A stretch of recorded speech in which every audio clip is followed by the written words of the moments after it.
Now we have federal funding for dilation and evacuation, which I have asked them to put this poster up here so we know what we're talking about. And I recognize that we have experts on the law here, but we're dealing with human lives. And I would ask if each of you have reviewed this process that I will call dismemberment abortion. If each of you, and I'd ask on the record starting with Mr. Dorflinger, are you familiar with this dismemberment abortion? From the point of view of a non-medical professional, yes, sir. And Mrs. Rose? My answer is the same. And Professor Rosenbaum? It would be the same. Okay, then you all are familiar with this procedure where the tool is used to dismember the baby and pull the parts of the baby apart, in utero dismemberment, and as they count the pieces up piece by piece, if it looks like that you get down to the point where often the head is so well formed and the bone is so well structured that it has to be crushed and then pulled out, collapsed, and then suctioned to make sure that the bone fragments don't bring about the high degree of hemorrhaging. And for me, I can't see much difference between partial birth abortion and dismemberment abortion.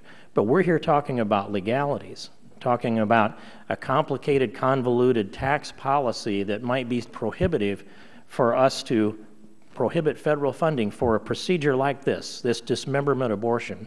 And I know the positions of Mr. Dorflinger and Mrs.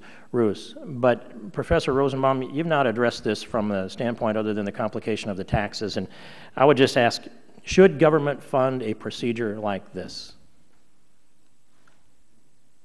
Again, I would have to respond that I am not prepared today to answer this question. I was focused on a bill that is dealing with what I don't consider to be government funding. But Professor, you understand that... If I could just finish, as far as I can tell, there is no public funding for this procedure right now, except in those situations in which one of the three very limited categories has been satisfied under federal law. So my answer would be, we are not publicly funding these procedures now, and the bill before us is not a public funding bill. I have before me data that shows about 142,800 of these dismemberment abortions taking place in America just last year by the Guttmacher Institute. And we could go into the disagreement that we might have. But I would ask you, you're aware that if your testimony has impact here, then it might bring about this procedure that we're looking at now, and more of it funded by federal tax dollars.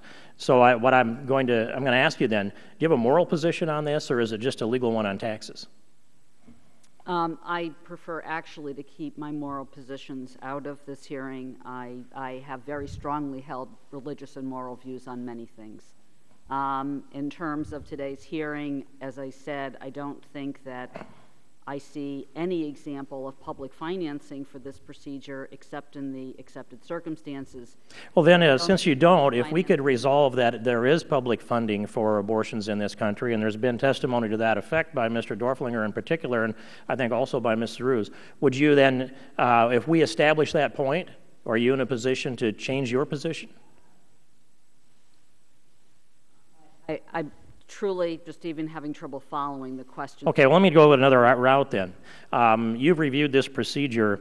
Could you step into an operating room and witness it?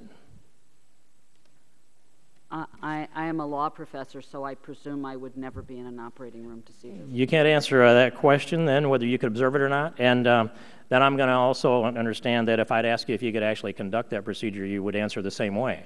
But I want to ask you that question, Professor. I just make this point that this is a ghastly, gruesome, and ghoulish procedure, and it is dismemberment abortion.